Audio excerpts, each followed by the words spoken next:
Homelander here. Subscribe now to Raze Chaos. Or don't. I don't give a fuck if you do. And welcome back, everybody. My name is Raze Chaos. You've made it back to my channel, and oh, we are back with some fun, because yes, Raze is going on. Raze is pumping some videos out before just basically gearing up, getting ready for C2E2. It's way too freaking exciting. Gotta calm down. We're working on it. So yeah, Raze wanted to do something special, and since he's heading back to Chicago, Raze thought he would show off a pop.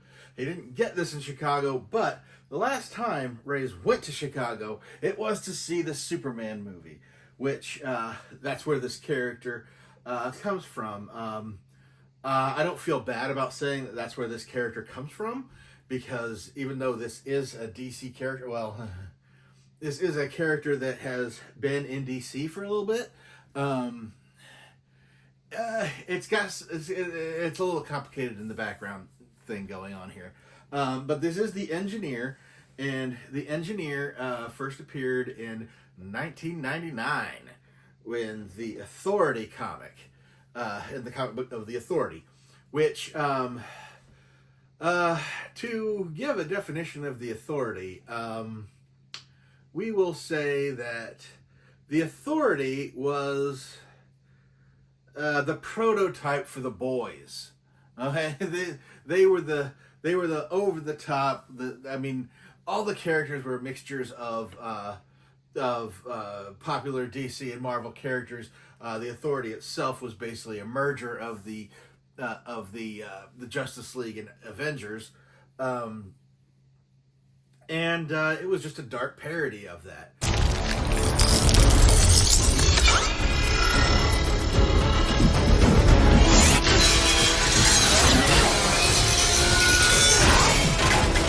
Since it was Wildstorm, DC owns it. DC owns Wildstorm. It was, created by Jim Lee, and the evolution he went from Wildstorm to he did Wildcats, that moved into Stormwatch, which Stormwatch essentially had a spin-off of the Authority. So while this is a character that didn't necessarily first appear in DC Comics, it is part of the big merger, and when they kind of swallowed up, Jim Lee joined DC and brought his characters with him, and then after the New 52, they had incorporated the Authority and all the Wildstorm characters into the DC universe, into the regular DC universe. I think one of the interesting things about it is that while they incorporated the characters, they didn't do an Authority book. All the characters that were in the Authority were brought into DC, but the Authority was not. All the members are there, and they just kind of integrated with the rest of the DC universe. So there hasn't actually been I think there has been at this point that they've redone an Authority book at this point, but it's not the same. And Raze could go on about the Authority, but that's not why. But Raze is not really doing the video on the Authority. He's doing it on the Engineer. So we're going to go ahead and put this guy away, and we're going to talk about the Engineer. Okay, so who is the Engineer? The Engineer is Angela Spica, which is the same in the movie and in the movie and in the comic, though the origin is a bit different. The Engineer is actually the second Engineer in the comics. When the original Engineer passes on, basically the consciousness and everything. Basically, Angela Spica is a very intelligent, straight A student type, young genius, and the original Engineer is killed. He essentially goes, all his information gets logged into her computer somewhere in Queens for some reason, and the the Overload essentially ends up killing Angela Spica, but essentially what happens after that is she's basically rebuilt. She's rebuilt, made stronger and faster. The as far as the powers go, as far as the Superman movie, they pretty much hit it head on, because it's not easy. The big difference is, like, in the comics, she's completely covered. I mean, she is basically a being that has been rebuilt from nanites that basically make her up now. And it was very well shown in the Superman movie that is what her whole thing is. The big difference is that while in the Wildstorm this all happened, in the Superman movie, essentially the lore there is that she is basically, instead of having this come take her, kill her, rebuild her, and all that other stuff, she is basically researching nanotechnology and working with the new Kryptonian technology, the few bits that they have gotten in their world, and have fused the two and have, like, basically created this, which has basically made her become this cyborg of a person. The original is not the actual engineer from the comics is not a cyborg. She is an automation with the memories of a person. In this case, it appears more like she is, like, kind of nanobite infused type and everything, and she works with Lex Luthor in the movie, even though essentially they haven't really given her really an affiliation. The Authority was known as being much like the boys, much harder fisted on crime, and they basically very, very brutal in their tactics. So she's part of that, but she was always on the good side, which kind of confused Raze at first when he was watching this. He was a little surprised to see her on the wrong end of this. But when it comes to a character like Superman, yes, the engineer would very well be a bad character, because she is brutal and she is heartless. While in the comics she does show emotions, in this movie version of her, it could be very well put forward that she doesn't feel emotion anymore.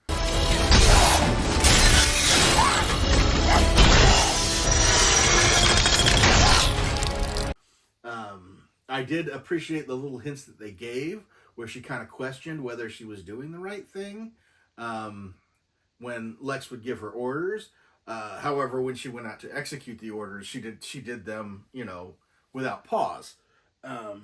But there is room in the lore. There's enough room in her character that they have established that the engineer could switch sides in the new Gunverse. If that's the case, that is a strong possibility, judging from the look of things. But yeah, she was basically a big villain, which is really, it's kind of, Superman's a tough character to actually get good villains for, because he is so powerful. And so it was nice to see that they had found a way in which they actually had two adversaries in the movie that could actually put up a fight against Superman. I like this. I like the character design, and I thought it was welcome. And yes, the idea of the engineer as a Funko Pop was something that Raze never thought he'd see. Didn't think he'd see any of the Authority, to be perfectly honest, because they kind of fizzled out when DC kind of had their version of them in the Elite, which there is an animated movie called Superman versus the Elite. That is a thinly veiled. This is Superman versus the Authority, because all of those characters were basically thinly veiled versions of these thinly veiled versions of DC characters. It's I love seeing the fact that they make these thinly veiled versions, because the engineer is kind of like a combination of like Colossus and Iron Man. or one of the androids like Vision or Red Tornado. Um, yeah, I mean, she could fill in for any one of those characters as far as her power sets go. So it's hard to tell exactly which one she was inspired by, but the idea of having the robot on the team was a big thing. But yeah, looking at the Authority, you can almost pick and choose which character. There's a character called Swift, who's obviously Hawk Woman or Hawk Girl. Apollo is Superman, and Midnighter is Batman. You know, it's just very.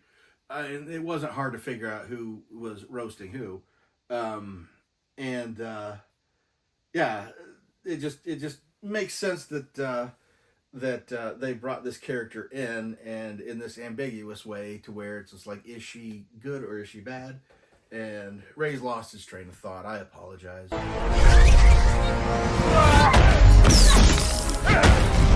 It was cool. It was cool to have this character.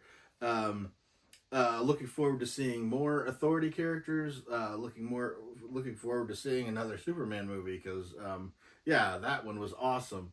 And Raze has still got Bitty Pops on his freaking table from earlier. He's got some Batflax here going on here. I'm going to put these down here and take care of those later. Oh, that was fun.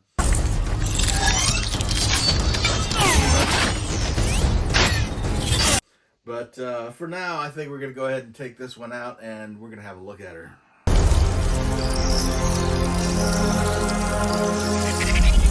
And here she is. This is really cool. Really a cool looking pop. Though the real details in the design of her figure or her body. You've got one arm that's turned into a drill. You've got you can see the nanites all over her. And I did like how they incorporated the dreads and they used that with the nanites as far as when she was really exhibiting the power. It's really kind of cool because she really kind of turned into something of like a T-1000 from like the Terminator 2, only with nanites instead. So the way she moved, the way the fought was very, very specific to somebody who is very comfortable being able to move in ways that most people can't. But yeah, this was a great one. Love getting obscure characters. Raze does. The question really is, when Raze decides to sort this with the rest of them, does she go with the good guys or the bad guys? Yeah, well, have to put her in the middle because don't want to count her out completely. But you never know. Looking forward to seeing more from this character. It was an excellent addition to the movie. Really kind of happy that they did it because it shows there's room in the DC universe for everybody, even new companies incorporating new ones. Even though when they do that, they tend to lose some characters when they absorb another company into their main DC universe. Some characters take the sideline, but it's good to see this one's not. And look forward to seeing her come back and wow us with more, especially having a movie going that would generate interest in a series of her own if they haven't done that already. But yeah, that's all Raze has got for you. I hope you've enjoyed this video. I hope you've enjoyed this little overview of the Engineer. Again, would like a comic book accurate version of this, but who knows? By the time since the movie has come out and everything, they could very well incorporate that into the Engineer's lore in the comics, because even though it wouldn't be the Wildstorm origin, they could very much put this into. They could make her. They could basically do whatever they want with her. Let's face it. I mean, Jim Lee's big authority over there, so why wouldn't he make changes as he felt it was needed? But at any rate, Raze is gonna go ahead and get out of here now. I hope you've enjoyed this video. C2E2 is coming. We're all excited about it. Looking forward to it. Hope to see some people there. Raze isn't above saying hi to you if you recognize him. He will be wearing the hat and coat. Not this coat. He's got a different coat that he wears when he does cons. But I mean, it's just long black coat. You'll know him. But yeah, if you see him there, hit me up. Raze will be happy to say hi to you. Tell him what he's got wrong. Or just come up and say, hey, I never knew this about this character. That's cool too. Raze is happy to talk to anybody. It has happened. It is cool. And Raze would like more of it. But at any rate, Raze is going to go ahead and get out of here now, but never forget that life is full of odd moments. You never know when you're going to be defined.